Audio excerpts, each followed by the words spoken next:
enthousiast als ik toen ik voor het eerst dit programma zag. We gaan nu weer het volgende programma draaien. De Bijbel is nou het meest betrouwbare boek dat bestaat. Daar kan ik ook uren over vertellen, want er bestaan geen manuscripten die zo betrouwbaar zijn dan de Bijbel door de eeuwen heen, dus ook tot vandaag aan de dag. En daarom hebben we ook deze site, www.woonbijbel.nl. En al die programma's zijn er ook uit op brinktv.com. U kunt ze elk moment kunt u ze zien. Dus als u deze gezien hebt en de vorige niet, dan kijkt u even op brinktv.com. Kunt u ze allemaal weer zien. En woonbijbel.nl wil dus zeggen dat ga nou toch eens een keer in die Bijbel wonen. Want ik blijf zeggen, je leest de Bijbel niet, maar de Bijbel leest jou. Als de Bijbel, en heel veel mensen twijfelen daaraan natuurlijk, maar als de Bijbel het woord van God is, de openbaring van God, dan leest die Bijbel jou.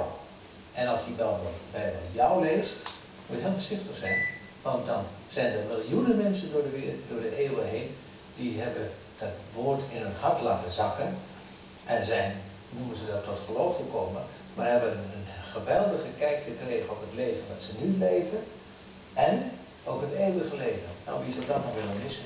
Maar luister niet meer naar mij. Ga nu het programma maar kijken en ik ben ervan overtuigd dat je ervan zult genieten.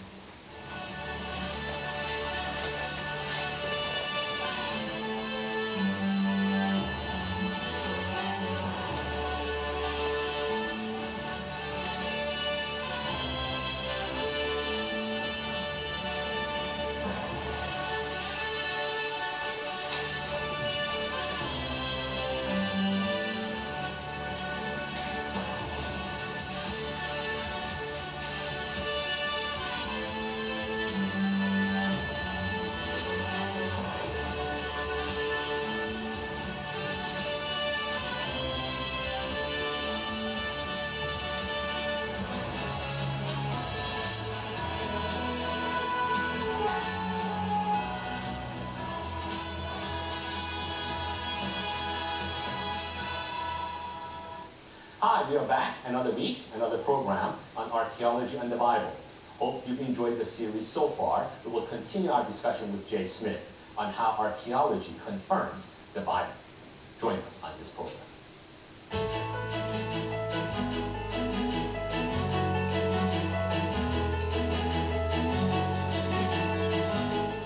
We are now moving into the 8th century from the 9th century. We've jumped 5 kings, and the reason why is because those 5 kings really have nothing to do with our story. And we're moving into the period of 745 to 727 BC, and we're moving over to this man here, Tiglath-Pileser III. He was the king of Syria in Nimrud at that time, and he comes twice into Israel and attacks Israel and sets up his own puppet king named Menahem. We know about Tiglath-Pileser III. He's referred to 9 times in the Old Testament, in 2 Kings chapter 19 and 1 Chronicles chapter 5. What's interesting is he's not only referred to as Tiglath-Pileser III, he's also mentioned by the name Pul. And there has been always this question by the historians, what does Pul mean? Who is this Pul? There's no reference anywhere else. Herodotus never refers to him as Pul. He only refers to him as Tiglath-Pileser III. The Bible is unique in this aspect.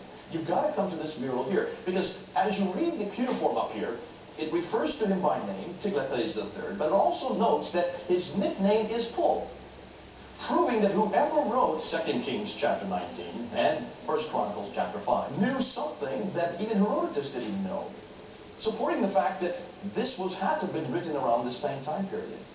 There's another corroboration, not only of the person, the event, the time, the place, all these 4 things we're looking for corroborated by this king, but only something as specific as Pul, showing that it is even more authoritative than many of the historians who are from the later period.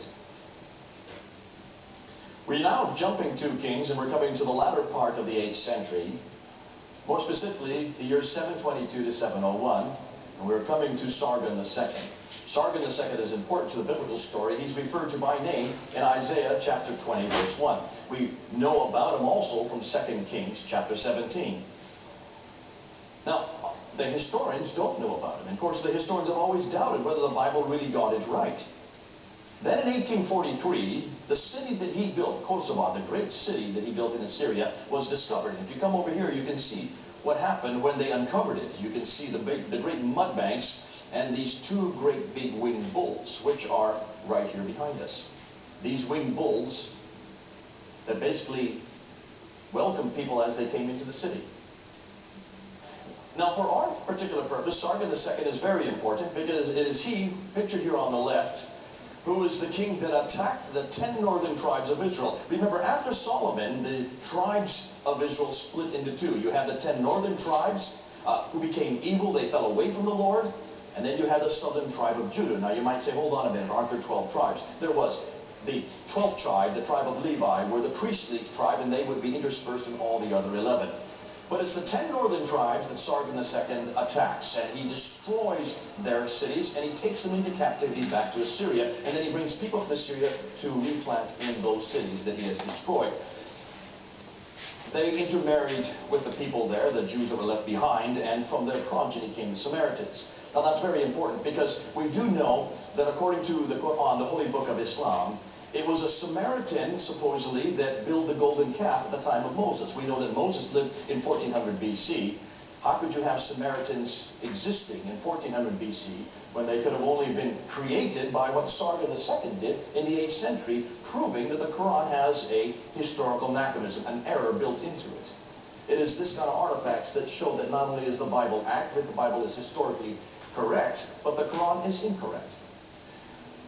Let's now talk about Sargon II's son. And his name is Sennacherib, and we see him pictured right here on the right. Now, Sennacherib is very important to our story. He's the king that built the great city of Nineveh, and because of the fact that he is important to the biblical story, we're going to spend a little bit more time with him. Let's go to do that to the room called the Lachish room, which is right over here to the right.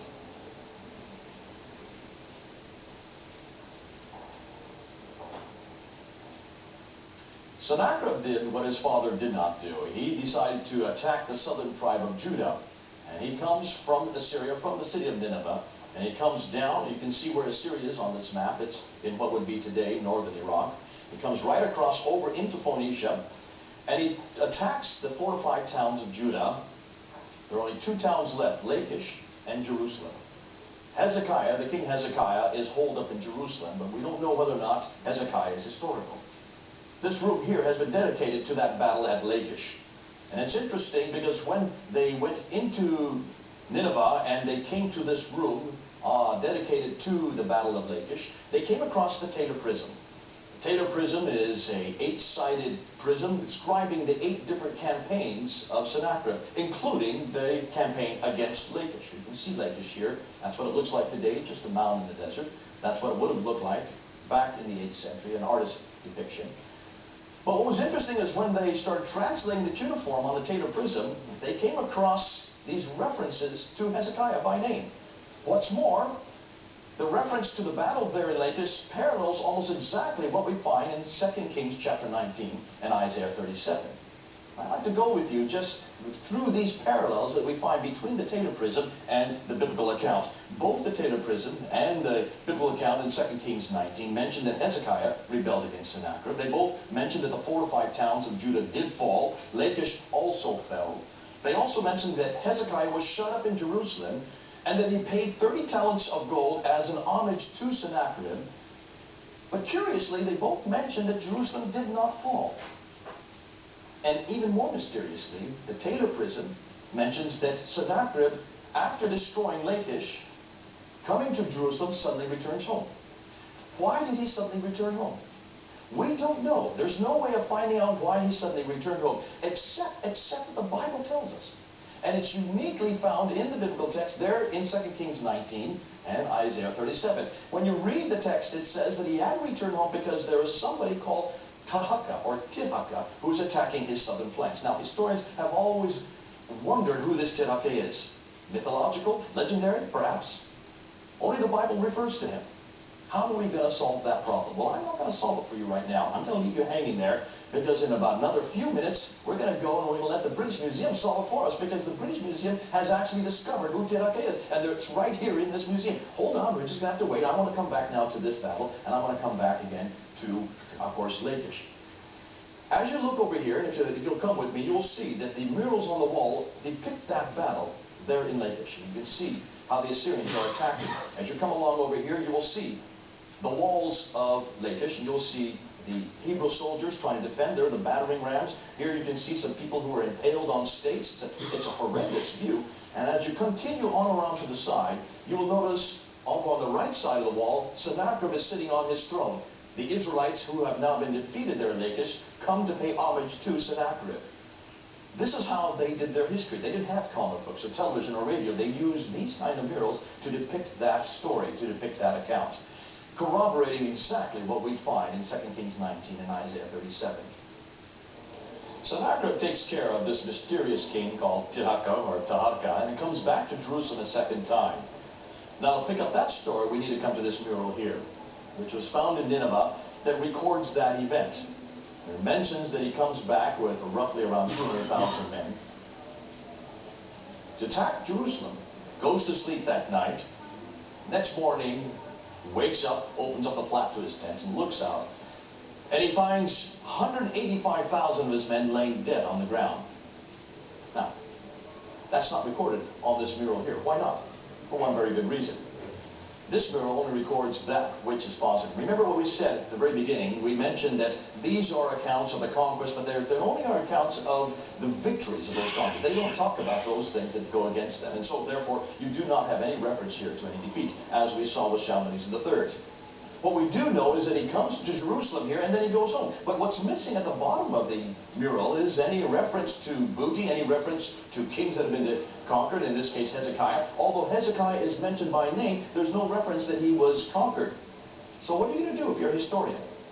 If this is all you have to go on as a historian, you're going to have a problem, because you're not going to understand what went wrong. What's more, we have the Babylonian Chronicles, which mention that when Sennacherib returns home to Nineveh, his two sons rise up and they kill him. Why would his two sons kill this great king Sennacherib, who has just defeated this other king named Tirhakah, who we don't know about yet? But we're going to find out that this is a very significant king. He's at the height of his power. Why would his two sons kill him unless something happened that was embarrassing? Something terribly went wrong there in Jerusalem. Where are we going to go to find out the rest of the story? You've got to come back to the Bible. You've got to come back to 2 Kings chapter 19. You've got to come back to Isaiah 37. Because when you read it in that passage, you will find exactly what happened. The angel of the Lord came in the middle of the night and destroyed 185,000 of his men. Now, you can understand, put yourself in Sennacherib's place. What would you do if this is what you saw the next morning? You would go home as well. But what are the historians going to do? If this is all they have to go on, this mural, and this doesn't tell you the whole story, and won't tell you the whole story, this is political spin, you're going to have to come back to the Bible. But if you're going to come back to the Bible, you're going to have to accept two things. First of all, you're going to have to accept that there is a God. Secondly, you're going to have to accept that that God enters time and space and enacts or interacts with mankind and interacts with their history, as we see in 2 Kings chapter 19 and Isaiah 37. If you accept those two premises, then you can accept the whole story. And the beauty of this is, those of us who accept the Bible as the authoritative Word of God, not only look at these murals, and we need these murals because they give us, again, the event, they give us the time period, in this case, beginning of the 7th century. They also give us the people, Hezekiah and Sennacherib, and they give us the place in front of Jerusalem. So we need these murals because they put it in a framework, in a historical framework, but you need the Bible as well because it fits and fills in the rest of the story. The two together give us the whole history. Thank God we have the Bible so that we can see the rest of the story. That's why the Bible, in some cases, is even more historical than the historical artifacts. Put the two together, and we have the whole story.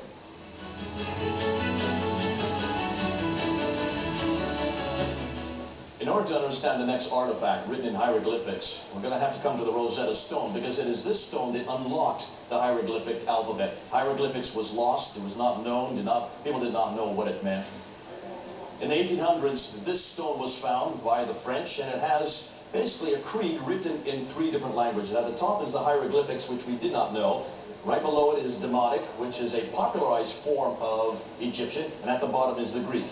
We did know the Demotic, we also know the Greek, and by looking and comparing the Demotic, the Greek, with the hieroglyphic symbols, we were able to reproduce the hieroglyphic alphabet. Once we found the hieroglyphic alphabet, then we can unlock all these different artifacts that we see in this room, including the next one we're going to see, which is that which unlocks the problem of Tirhakah or Tirhakah. This is the man we're looking for. This is that mysterious king Tirhakah that Sennacherib had to go back and defend Nineveh against. The Bible is the only place that talks about him in 2 Kings chapter 19, Isaiah 37. Nobody has ever heard that name before. Many historians believe this is nothing more than mythology or legend. And until they found the Rosetta Stone to unlock the hieroglyphics, we would never have known anything about this king. We now know that Tirhakah was a very substantial king. What we do know is that he controlled all of North Africa from Ethiopia in the east all the way to what is now Senegal in the west. He was a superpower of his day, a man to be reckoned with. So when he attacked Nineveh, it was obvious why Sennacherib had to return from Jerusalem to protect his city.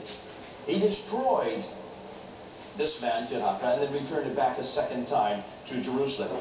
Now, we know more about him today. We now know that he was the great Cushite king. And we have found out that the great Cushite kingdom, by looking at the death pits, which were just discovered a number of years ago, showed that the greatest of all the Cushite kings was this man, Tirhakah. He was the greatest of all the Cushite kings in his kingdom. What is interesting is they notice that something happened in his reign that started the decline of the Cushites. They don't know what that is. And I'm raising my hand and I'm saying I know exactly what it is. If you just come back to 2 Kings chapter 19 and Isaiah 37, you will find the answer. It's right there in the 800 BC, and that's basically the same answer we'll find today. It was because of what Sennacherib did in destroying Tirhakah that started that decline. It's right there in the Bible.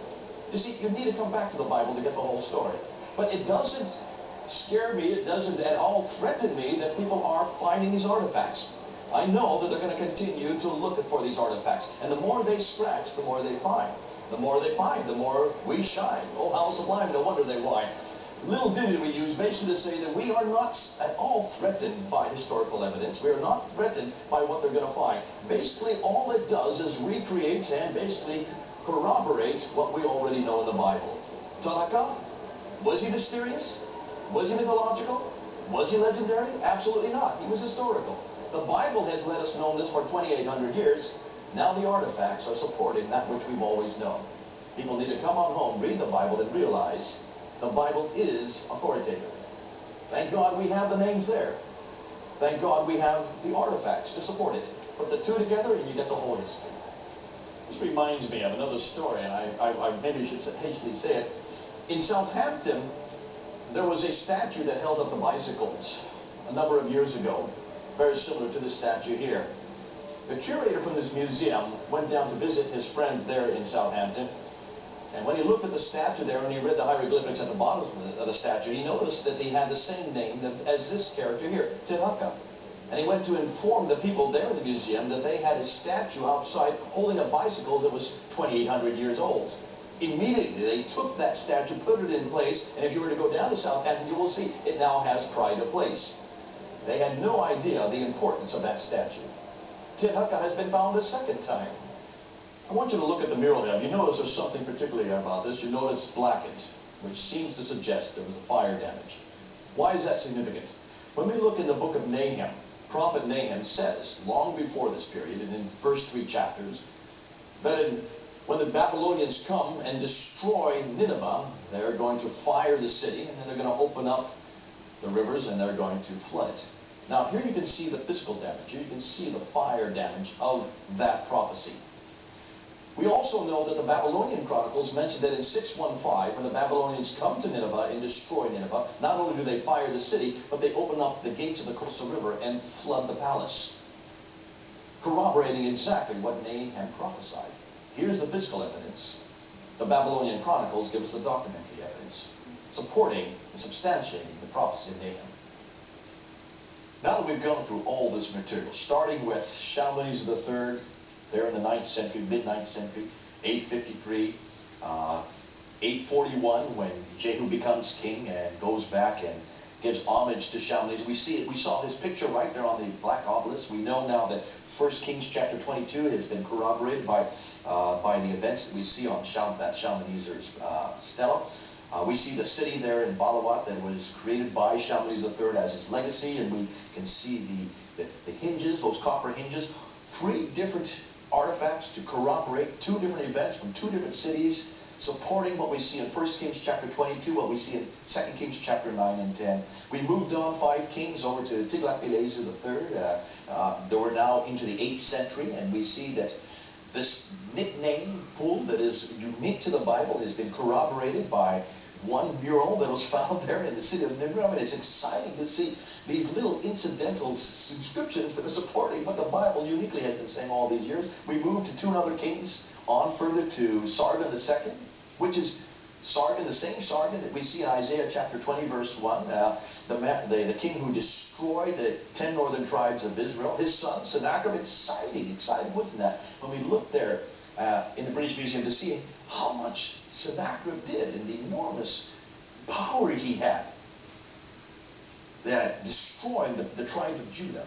The Lakish room that we went to, it's fascinating to see that Taylor prison that was found there by the British. And when they looked at it, they found that the exact same story that we find in the biblical accounts, certainly in 2 Kings chapter 19 and in Isaiah 37, paralleled exactly what we find on that Taylor prison, written in cuneiform. 2 different accounts, yet they parallel each other, proving that it did happen, proving that Hezekiah was a king, proving that these events happened, that Sennacherib did destroy Judah, all the towns of Judah, even Lachish, but did not destroy Jerusalem.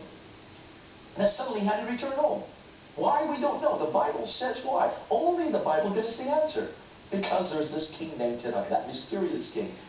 Oh, I got tickled when I read that. When I realized that even the Taylor prison doesn't say why. The Taylor prison just says he returned home. We've got to go to the Bible to find out. And even when we go to the Bible, the historians say, hold on a minute, we don't know this king. He doesn't exist. There's no reference to him anywhere in the world except the Bible. Should we trust it? Can we trust this characterization? Is it just mythological, legendary? And then the British Museum comes and gives us the answer. The most skeptical of institutions, they give us the answer. And there it is. We need the Rosetta Stone to be able to interpret what it said. And there he is, the man Tahaka, mentioned in 2 Kings 19, mentioned in Isaiah 37, and there he was in living color. We watched him there on film. That was the Tahaka that everybody's been looking for. Now, as we go through this, to me it boggles my mind why historians still consider the Bible to be inauthentic.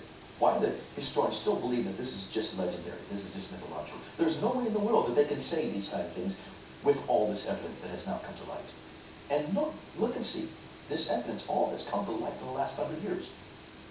Back in the 1800s, there was a legitimate criticism that the Bible is just myths and legends. Legitimately, they could make that accusation. They can no longer make that anymore. We've found the material to support it. All of this has been found in the last 150 to 200 years. There has been nothing, there's not been one piece of evidence that contradicts the biblical account. In fact, let me just read you some references of the different historians. Let me just show you what they say. I like to tell you, give their, basically their testimony, because it's what the historians are saying that I find is fascinating. Archaeologists, great archaeologists, let's just see what they say. Look and see what G.E. Wright says. He says, we shall probably never prove that Abraham really existed. But what we can prove is that his life and times, as reflected in the stories about him. What stories? The stories in the Nuzi tablets, the story in the Mari tablets, the story in the Ebla tablets. 3 different genre families of tablets, all found from the Euphrates Valley, there in Mesopotamia, where Abraham came out of, all found to the same time period, before and after the time of Abraham, supporting exactly what we see in those accounts. What does he say? Fit perfectly within the early 2nd millennium, but imperfectly within any later period. How can G.E. Wright say this unless he didn't have the material at hand? Sir Frederick Kenyon, here in Britain, a very famous archaeologist, mentions this. The evidence of archaeology has been to reestablish the authority of the Old Testament, and likewise to augment its value by rendering it more intelligible through a fuller knowledge of its background and setting. William F. Albright, renowned archaeologist, says this, and I quote, the excessive skepticism shown towards the Bible by important historical schools of the 18th and 19th centuries. Now, we know that there's an awful lot of criticism in the 18th, 19th century. And then, of course, certain phases which still appear periodically has been progressively discredited. Discovery after discovery has established the accuracy of innumerable details and has brought increased recognition to the value of the Bible as a source of history.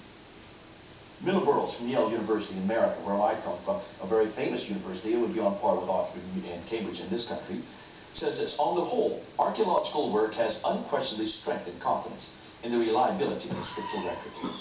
Joseph Free, another archaeologist, confirms that while thumbing through the book of Genesis, he mentally noted that each of the 50 chapters are either illuminated or confirmed by some archaeological discovery, and that this would be true for most of the remaining chapters of the Bible, both the Old Testament and the New Testament. But that's not all. I've saved the best for last. Nelson Gluck, he's a well-known Jewish Reform scholar and archaeologist, probably gives us the greatest support for the Bible when he states, and I quote, "To date, no archaeological discovery has ever controverted a single properly understood biblical statement." There has been not one shred of evidence amongst the enormous plethora of discoveries and archaeological diggings that have been taking place, not only in Iraq, in Iran, in Israel, all of that material. There has not been one shred of evidence that controverts any statement that we find in the Bible, Old and New Testament. We can trust this book. Absolutely. And the message that it proclaims. There you go. Amen. Thank you for following our discussion so far. We'll hope to see you again next time.